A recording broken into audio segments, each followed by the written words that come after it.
예, 오늘은 욥기 22장이죠. 예, 마라톤으로 치면 반환점을 지금 넘었네요. 예, 돌아섰습니다. 이제 그렇죠? 예. 자, 구조상으로 보면 2라운드가 끝나고 이제 세 번째 친구 3명이 나서서 한 번씩 발언하고 욥은 한 번씩 반박을 했으니까 친구들은 2번씩, 그다음에 욥은 6번에 걸쳐서 반박을 했죠. 예, 아직도 안 끝났어요. 그래서 이제 3라운드 마지막 라운드인데요. 첫 번째는 또 최연장자인 엘리파스가 이제 등장을 하죠. 그래서 오늘 그 엘리파스의 발언에 대해서 우리가 살펴보고 다음 주와 그 다음 주는 이제 욥이 23장, 24장에 걸쳐서 이제 답변을 합니다. 그리고 이제 25장에 가서 빌닷이 세 번째 발언을 했는데 의외로 아마 욥의 발언에 압도당했는지 짧게 6절만 얘기하고 짧게 마쳤어요. 그리고 욥이 이제 발언을 했는데 26장서부터 시작해 가지고 31장까지 갔습니다. 그런데 아시다시피 세 번째 사람 소팔은 아예 그 욥의 발언에 압도당했는지 더 이상 나서질 않고 그냥 요즘 말로 하면 기권해버려요. 기권. 그래서 3라운드가 끝나죠. 그리고 이제 하나님께서 엘리후를 보내고 엘리후의 발언이 끝나고 이제 하나님께서 직접 욥과 대면하는 마지막 피날레를 향해서 지금 이제 나아가고 있는 중입니다. 자, 그래서 욥기 22장은 엘리바스가 이제 다시 욥에 대해서 공격을 하는데 이번에는 여태까지는 일종의 뭐라고 할까요? 토론, 논쟁, 그 정도였어요. 격렬한 논쟁. 그러나 논쟁 수준에 머물러 있었다고 하면 이번에는 아예 소위 말하면 그 피고를 앞에 둔 검사가 소위 말하면 그 뭐라 그러나요? 신문은 아니고 신문이라고 할 수도 있고 또 아주 이 소장을 아주 그냥 강하게 아주 그 자기 주장을 펼치는, 그래서 어떻게 보면 아주 너무 격렬한 용어가 많이 등장하고 있는 것 같습니다. 그래서 어떻게 보면 재판정에 와 있는 것 같아요. 재판을 했는데 세 가지를 외칩니다. 첫 번째는 1절서부터 11절까지는 당신은 욥 너는 죄인이다. 그러면서 쫙 그러더니 12절서부터 20절까지는 그런데 너는 하나님께서 네 죄를 못 찾을 줄 알지. 네가 깊이 숨겨놔서 못 찾을 줄 알고 지금 생각하고 있는 모양인데 천만의 말씀, 하나님은 자네 죄를 틀림없이 다 찾아내서 틀림없이 벌을 주실 거야. 이렇게 얘기를 했어요. 그런데 거기에 보면 구체적인 내용 중에 욥이 하나도 하지 않은 것들을 한 것처럼 야, 이게 친구가 이거 어떻게 이렇게 이런 얘기를 하지 할 정도의 내용들이 들어 있습니다. 전혀 하지도 않았어요. 오히려 정반대로 했는데도 불구하고 욥이 한 것처럼 막 일종의 거짓 증거를 갖다 대가지고 격렬하게 지금 공격하는 장면이 20절까지 나오고요. 그 다음에 21절에서 30절 마지막에는 이제 그러니 네가 할 일이 뭐냐 이거야. 회개하고 빨리 회개하고 그러면 하나님께서 다시 너에게 옛날에 모든 누리던 축복과 번영을 가져다 줄 것이 아니냐. 그러니까 빨리 회개하라. 이렇게 촉구하는 겁니다. 그러니까 세 부분으로 되어 있는데 좀 길지만 전체적인 맥락을 짚으면서 우리가 한번 좀 읽어보겠습니다. 읽어보면 뭐 해설이 별로 필요 없어요. 왜냐하면 뭐 격렬하게 비판하는 내용이니까 내용은 말씀드린 것처럼 이 사람이 만약에 아직 예수님을 믿지 않고 어떤 한 죄인이라 그러면 맞는 말이에요. 이 사람 복음 전하는 복음의 대상이라고 하면은 죄송합니다. 어느 정도 맞는 말인데 대상을 잘못 골랐어. 전혀 해당이 안 되는 사람에게 지금 아주 멋지게 아주 그냥 논고를 펼치는데 야, 참 안타깝죠. 그래도 우리에게 가르쳐주고 시사하는 바는 많죠. 왜냐하면 우리가 읽으면 하나님께서는 일반 원칙적인 면에서 어떤 분이신가를 우리에게 좀 보여주기 때문에 그렇습니다. 자, 그래서 이제 첫 번째로 갑니다. 무슨 죄를 했느냐? 세 가지의 죄에 대해서 얘기를 하는데 1절서부터 보시면 5절까지 넌 정말 교만하구나. 교만에 대해서 얘기했어요. 성경에 보니까 교만은 패망의 선봉이라 그랬는데 모든 죄의 뿌리죠. 이사야서 14장에 보면은 하나님께 내가 하나님처럼 높아지겠다 하고 그 교만한 의도를 속마음을 마귀가 드러낼 때에 소위 말하는 원죄라고 하는 것이 발생을 했습니다. 그 마귀가 가지고 있던 그 원죄가 창세기 3장에서 세상 안으로 들어왔다라고 로마서 5장에서 설명을 하고 있죠. 그렇죠? 사람들은 갭을 받아들이지 않는 사람들이 입장에서 보면은 죄는 창세기 3장에서 처음 등장한 것처럼 오해를 하는데 왜? 죄가 세상에 처음 들어왔다 그랬으니까 로마서 5장에서 보니까 아담으로 인해서 죄가 세상에 처음 들어왔다 그랬죠? 그러면 그전에는 죄가 없었나요? 아니요. 죄가 있었어요. 창세기 3장 이전에 이미 죄가 있어서 그 원죄를 지은 자가 마귀였죠. 그래서 그 마귀의 죄를 창세기 1장 2절에서 하나님께서 심판하는 내용이 나와 있습니다. 그래서 거기에 나와 있는 공허하다든가 그다음에 어둠이라든가 그 내용들은 다 하나님의 심판의 결과로서 성경 전체에서 일관성 있게 제시되고 있습니다. 자, 중요한 건 뭐냐? 교만하다 그랬어요. 자, 뭐라고 얘기를 했는지 읽어보면 금방 알 수 있을 것 같아요. 아주 직설적이고 노골적으로 너는 엄청난 죄인이야 이놈아 하면서 그냥 이렇게 얘기를 하는 것 같아요. 그때 대만 사람 엘리바스가 응답하여 이르되 지혜로운 자가 자기를 유익하게 하는 것 같이 사람이 하나님을 유익하게 할 수 있겠느냐? 그래, 네가 지혜로운 자라고 치자. 그러면 너한테나 또 다른 사람한테나 좀 유익하겠지. 근데 뭐 하나님께 네 지혜가 뭐 아무짝에도 쓸모없어. 그거 내가 의롭다 한들 그것이 전능자께 무슨 기쁨이 되겠느냐? 네가 의롭다고 해서 하나님이 기뻐하실 것 같아?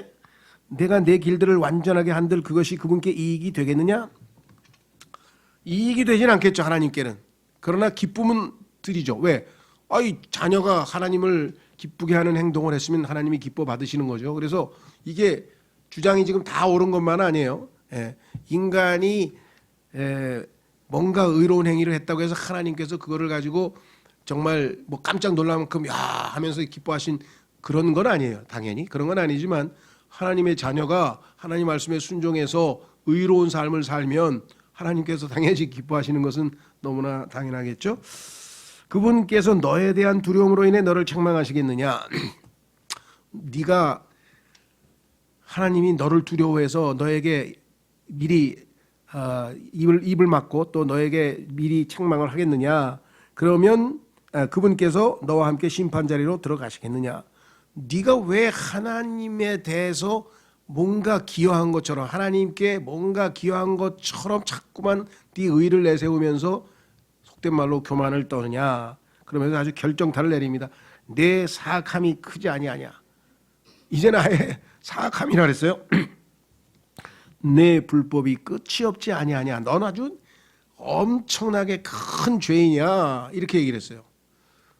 근데 지금 실제로 하나님께서는 욥이 완전하다 그러고 순전하다 그러고 칭찬만 잔뜩 했는데 어떻게 하나님과는 전혀 다른 이야기를 할 것인가? 이건 이제 정말 그 목적이 뭐냐면 욥을 어떻게든 죄인으로 딱 낙인 찍어서 자기의 교리를 입증하려고 하는 거죠.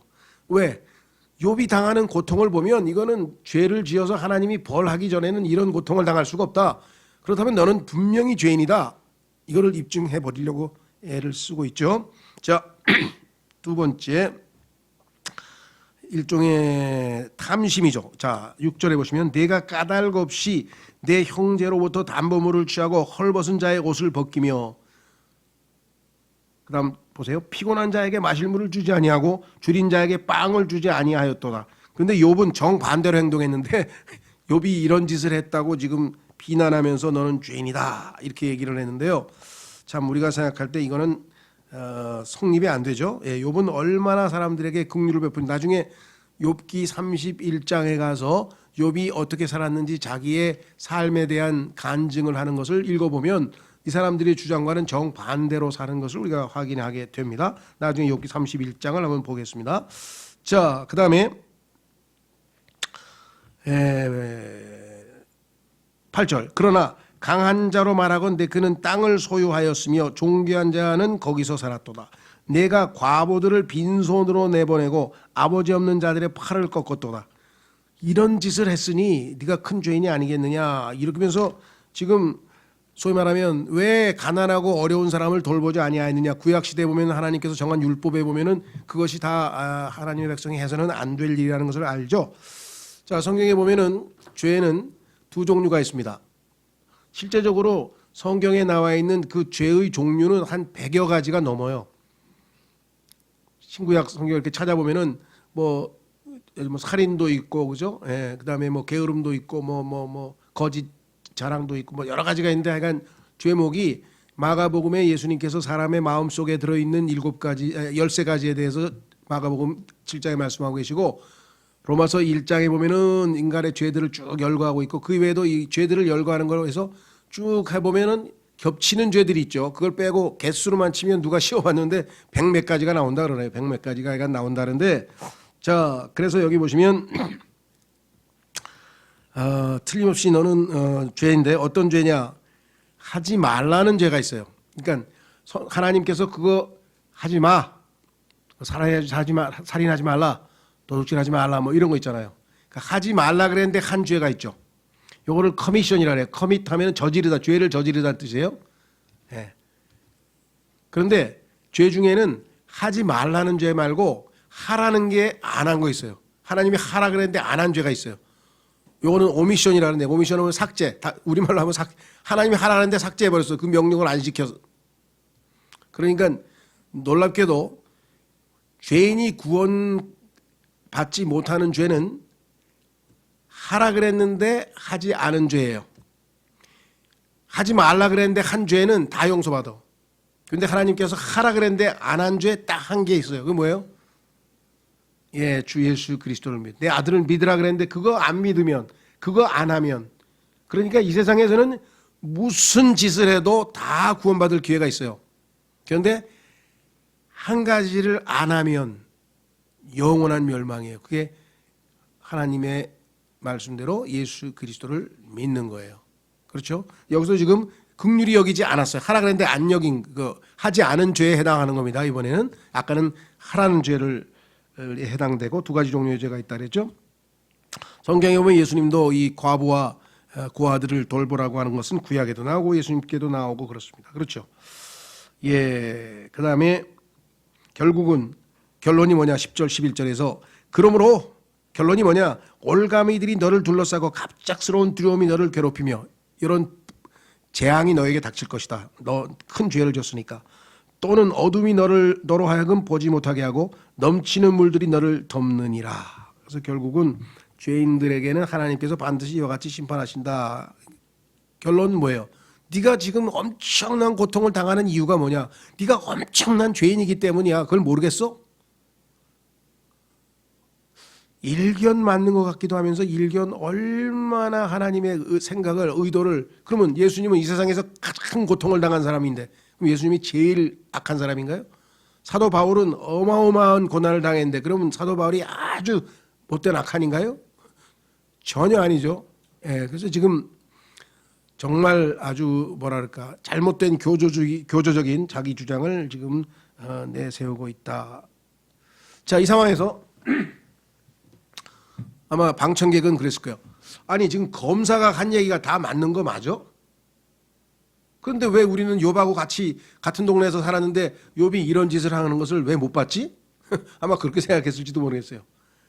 그랬더니 그건 이놈이 죄를 숨겨서 그럽니다 하면서 지금 이제 다시 또 죄를 숨겼다고 그걸 가지고 또 12절서부터 지금 20절까지 지금 하면서 위선자라 이거 위선자. 죄인인데 죄인 아닌 척하고 아주 나쁜 그 짓을 다 하면서 속으로는 나쁜 짓 안 하는 척하고 이런 이야기를 지금 합니다. 12절서부터 보십시오. 하나님은 하늘 높은 곳에 계시지 아니하냐? 별들의 높음을 보라. 그것들이 얼마나 높이 있는가?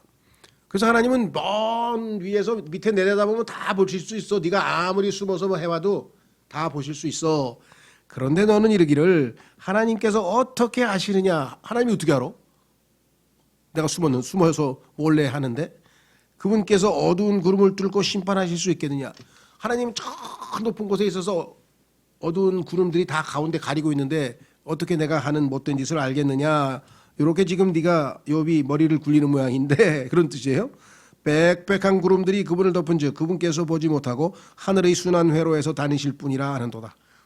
자, 이런 비슷한 뭐랄까요, 신학 이론이 있는데요. 그것은 뭐냐면 우리말로는 이신론이라 그래. 한문으로 써서 왜 그렇게 어려운 말을 썼는지 모르겠네. 이신론이라 그러는데요.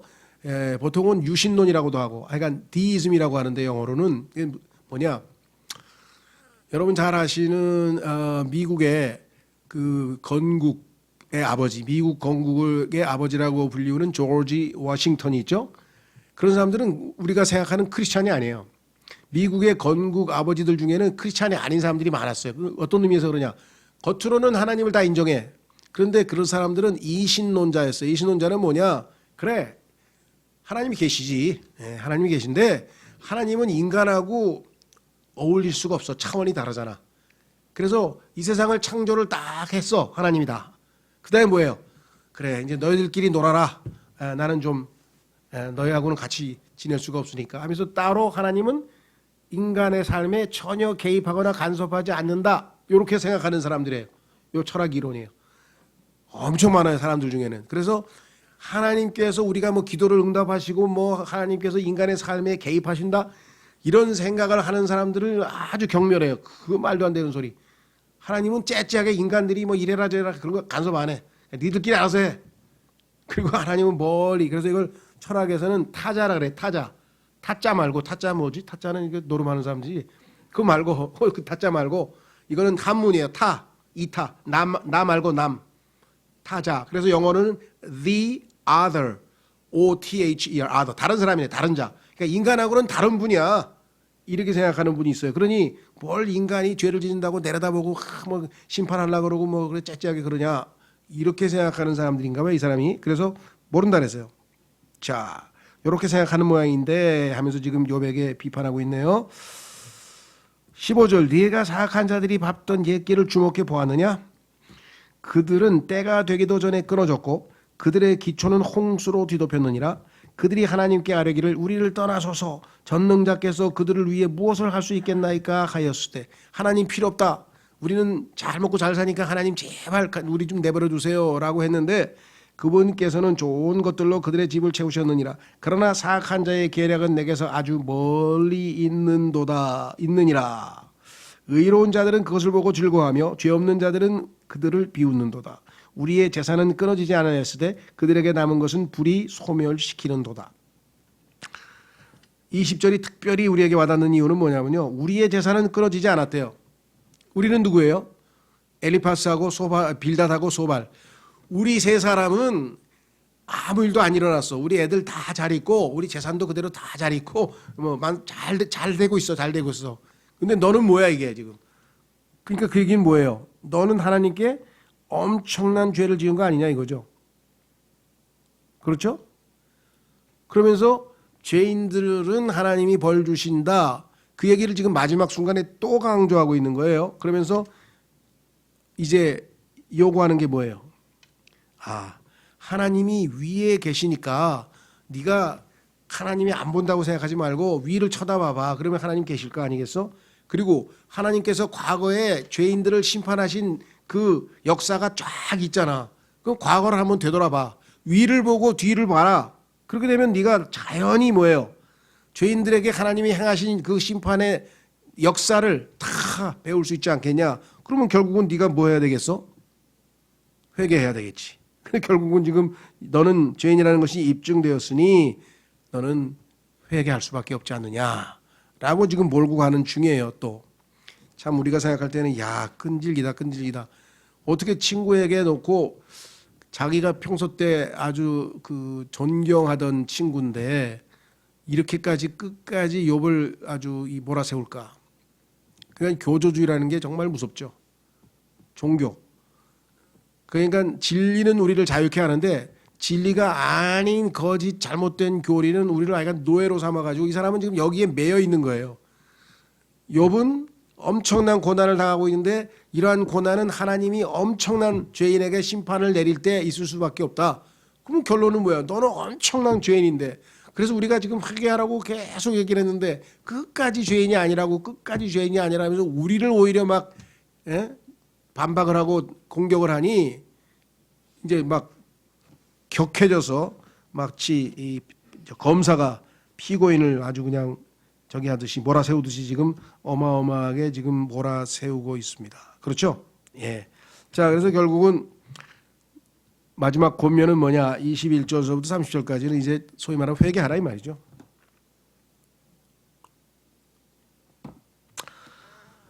자, 네가 죄를 지은 것은 분명하고 하나님이 못 보실 거라고 네가 착각하고 있는 모양인데 그럴 리가 없어. 하나님 다 보고 벌은 주실 거야. 그러니까 네가 해야 될 일이 뭐겠어? 아, 회개해야지. 그것밖에 없잖아. 그래야 네가 옛날에 누렸던 영화를 되찾지 않겠어? 우리가 회개하면 우리가 과거에 누리던 그러한 풍요로움과 이걸 하나님이 다시 되돌려 주시나요? 다? 그게 하나님의 의무인가요? 회개했는데도 아무 일도 안 일하는 사람들도 많아요. 이게 지금 이게 아주 교조적인 그러한 이 일종의 이 자기 교리를 옹호하기 위해서 아주 논리만 그럴싸하게 지금 전개를 하고 있습니다. 그렇죠? 자, 그래서 지금 뭐라 그랬느냐? 22절, 21절.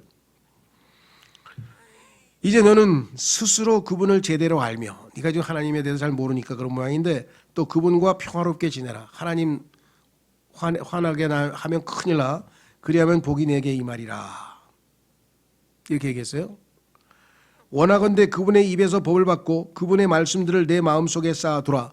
이 말씀 자체는 다 우리에게 교훈이 되고 맞는 말이죠. 우리가 그리스도인으로 자 적용해도 맞는 말씀이에요. 그런데 문제는 대상이 잘못됐죠. 욥은 소위 말하면 이미 회개한 사람이야. 이미 회개하고 하나님을 믿고 있는 하나님의 자녀야. 우리로 치면. 그렇죠. 그럼 생각해 보세요. 나 예수님 회개하고 예수 그리스도 믿고 죄사함 받고 이제 하나님의 자녀가 됐어. 근데 어떤 사람이 와가지고 회개하라. 그러면 그 나한테 해당되는 거야, 안 되는 거예요? 제가 그 교회 안에서 복음을 전하는 것 자체를 반대하는 건 아니지만 교회 안에서는 아주 예외적인 경우, 예를 들면 무슨 특별한 믿지 않는 사람을 초청해가지고 복음을 전하는 것이 아니라면 굳이 여기서 또 복음을 전할 이유가 없어요. 그렇죠? 구원을 받은 사람을 대상으로 해서 어떻게 하면 영적으로 성장하고 성숙하고 주님을 닮고 하면서 하나님 말씀을 배우고 교리를 배워야지 회개하고 다시 복음을 믿으라는 얘기를 왜 또 하냐고.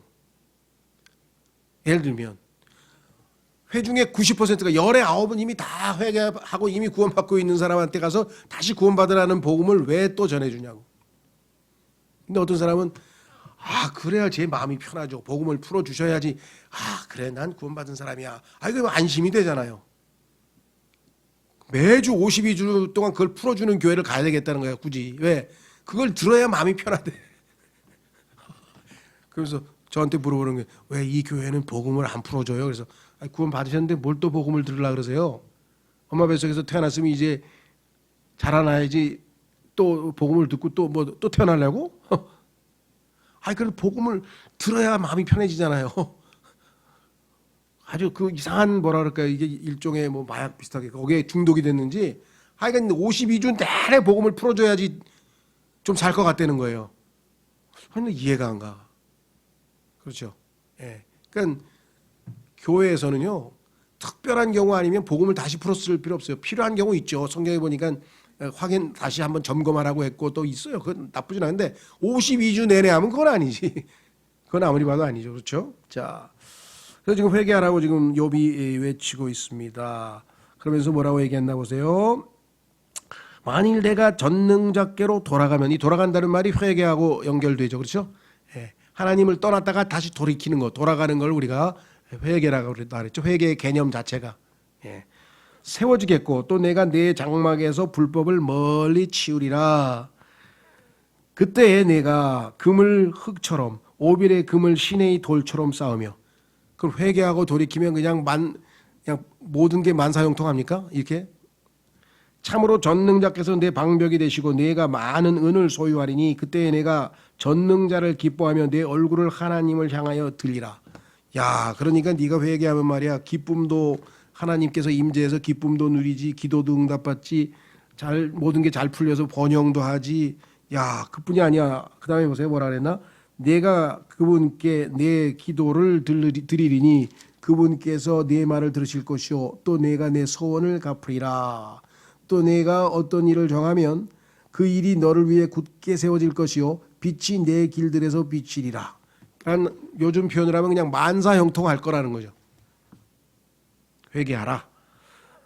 29절 사람들이 쓰러지거든 그때 너는 이르기를 그분께서 높여주시리라 하라. 그리하면 그분께서 겸손한 자를 구원하시리라. 뿐만 아니라 네가 한마디만 하면 너를 통해서 하나님이 다른 사람도 복을 주신다. 그러니까 하나님 앞에 크게 쓰임받는 일꾼이 될 것이다 까지 이제 얘기를 했어요. 그분께서 죄 없는 자들의 섬을 구출하시리니 내 손의 순결함으로 말미암아 그 섬이 구출되리라 하니라.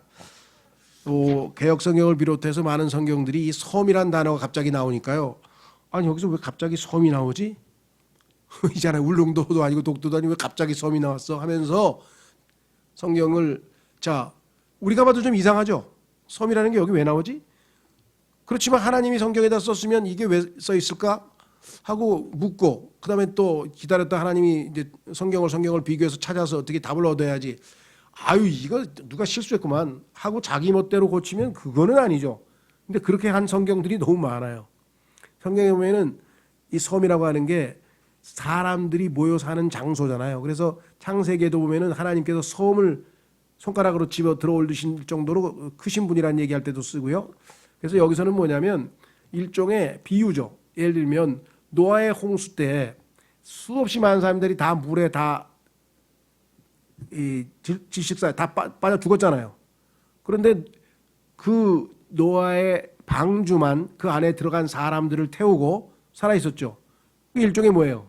섬이잖아, 섬. 마치 바다에 있는 섬처럼 떠올라 있는 거죠. 여기서 그 얘기예요, 지금. 죄 없는 자들의 섬. 얼마나 이 세상에 죄들이 많은지 이 세상이 전부 다 죄의 바다야. 그래서 섬처럼 구원받은 사람들을 죄 있는 자들의 섬이라는 표현을 써서 그렇게 소수임을 설명하는 거죠. 내 손의 순결함으로 말미암아 그 섬이 구출되리라. 그래서 성경에 이해가 안 되더라도 우리는 있는 그대로 놔둬야 되겠다라고 하는 말씀을 좀 드리고요. 앞에서는 우리가 요즘에 보면은 사람을 다루는 방식 중에 소위 말하는 당근과 채찍이라는 게 있어요. 그렇죠? 당근을 줘서 좀 잘 달래다가 그래도 말을 안 들으면 채찍을 때리고 뭐 이래서 그 아이들 교육할 때 적절하게 어떨 때는 때리고 어떨 때는 당근을 주고 어떨 때는 때리고 요거를 잘해야 이제 아이를 교육을 시킨다. 무조건 당근만 줘가지고 그래 해달라는 대로 다 하면 아이가 막 왕이나 황제처럼 돼가지고 아이가 아무 말도 안 듣고 이기적으로 자기중심적으로 될 것이고 반대로 그냥 욱박질러서 계속 채찍만 내리치면 애는 그냥 위축이 되고 거의 정말 자기의 재능도 발휘하지 못하고 그냥 노예처럼 될 거 아니에요. 그냥 매만 들면 부들부들 떨라 그러고. 이 두 가지를 잘해야 돼요. 그러니까 요게 아주 엘리파스가 능숙한 사람이에요. 처음에는 그냥 너 죄인이지. 네 죄를 하나님이 뭐 모를 줄 알아? 하늘에 계신 하나님이 뭐 하면서 막 몰아붙였어요. 그러니 뒤에 가더니 갑자기 당근을 슬쩍 내면서 그런 회개만 해. 회개만 하면 쫙 풀려. 만사형통 되는 거 하면서 쫙 하면서 일종의 유도를 하는 거죠. 그렇죠? 만약에 어떤 죄인이 진짜 이야기를 이 사람에 해당되는 사람이 들었으면요. 아주 뭐라고 표현하나 명설교를 한 거예요. 복음 설교를 아주 멋지게 한 거예요, 지금. 그렇죠? 그런데 문제는 대상을 잘못 골랐어. 욥은 이미 회개를 했어. 이미 하나님을 믿고 있어. 그런데 문제는 어디에 있어요? 이해가 안 돼. 분명히 회개하고 잘 하나님하고의 관계를 회복했는데 그런데 왜 여전히 고통 속에 있어? 야, 네 말대로 하면 나는 벌써 지금 만사형통하고 축복을 받아도 10번을 더 받았어야 되는데 그렇잖아요. 회개를 했으니까. 근데 왜 나에게는 그런 게 없지? 욥은 지금 답을 못 찾고 있는 거예요. 이게 이제 인생의 미스테리예요. 그러면 이 상황에서 해야 될 일은 뭐냐? 뭐겠어요? 하나님을 신뢰하는 거예요. 왜? 하나님은 자, 우리 신약으로 칩시다. 로마서 8장 32절에 말씀하시기를 그렇죠? 자기 아들을 아끼지 아니하시고 우리에게 내어주신 분.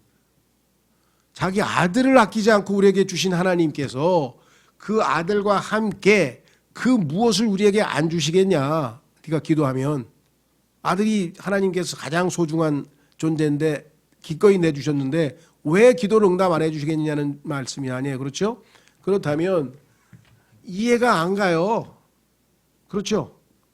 지금 상황에서는 분명히 회개하고 나는 잘 풀려야 되고 하나님이 나를 잘 대해주고 뭐가 좀 돼야 되는데 왜 이런 일이 생겼을까 했을 때 욥에 있어서 가장 중요한 것은 신뢰를 계속해서 유지하는 거예요. 그러려면 뭐예요? 하나님에 대해서 잘 알아야지. 하나님이 어떠하신 분이, 하나님은 절대적으로 선하신 분이고 하나님은 절대적으로 사랑이신 분이시고 하나님은 절대적으로 의로우신 분이고 어떤 하나님에 대한 확고한 믿음만 있으면 지금 현재 나에게 닥치는 이해할 수 없는 일들도 하나님에 대한 신뢰보다는 더 클 수가 없다라는 거죠. 자, 그래서 우리 한번 우리 현재의 매일매일의 삶에 한번 적용해 보겠습니다. 빌립보서 4장으로 한번 가보겠습니다. 빌립보서 4장.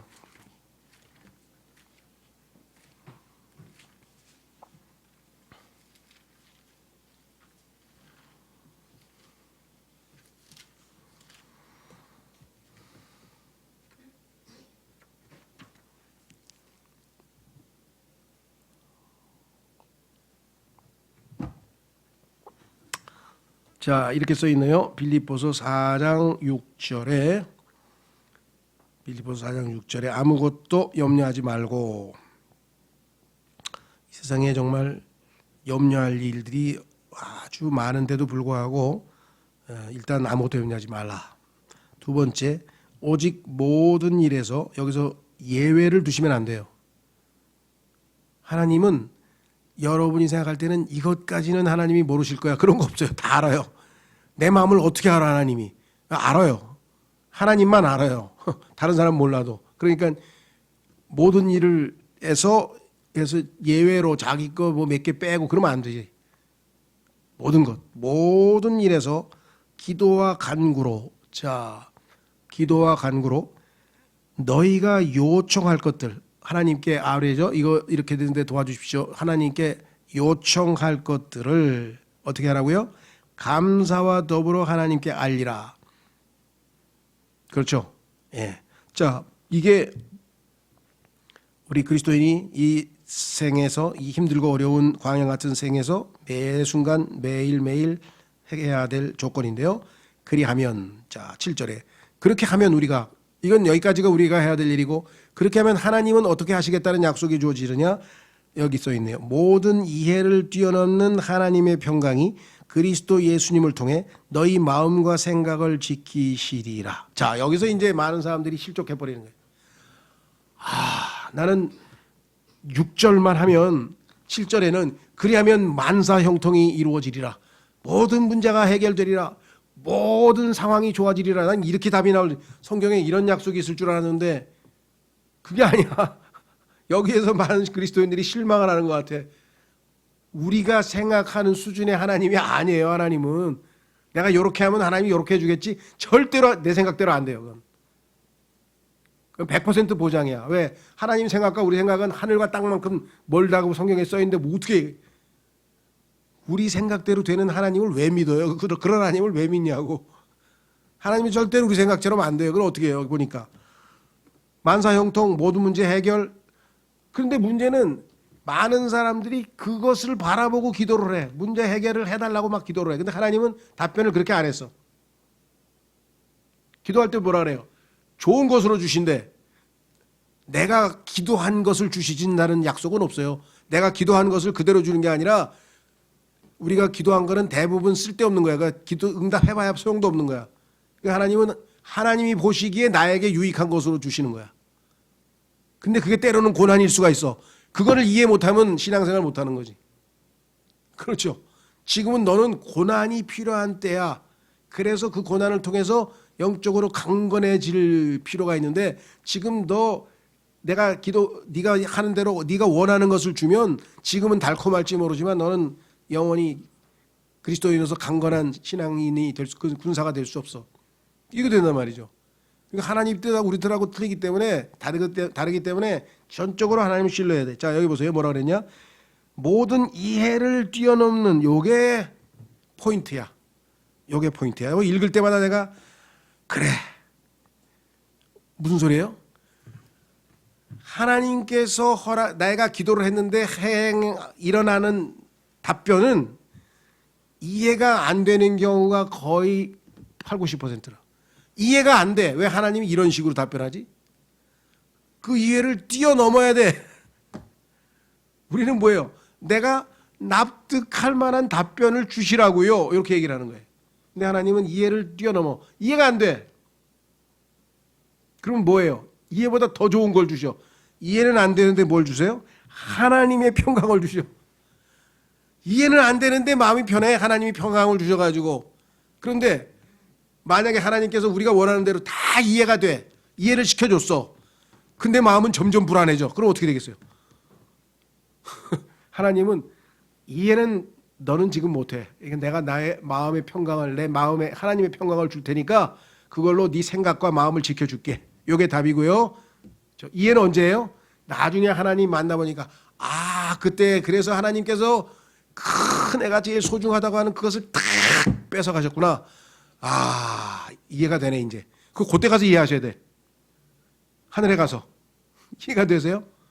이거는 이해하셔야 돼. 이거를 이해를 못하니까 신앙생활이 고달픈 거야. 이해가 안 될수록 저는 기뻐요. 왜? 하나님이 평강을 주신다 그랬지.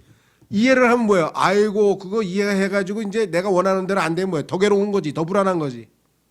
그렇죠? 저는 이 성경 구절이 저에게 제일 와닿아요. 이해를 뛰어넘는 하나님의 평강.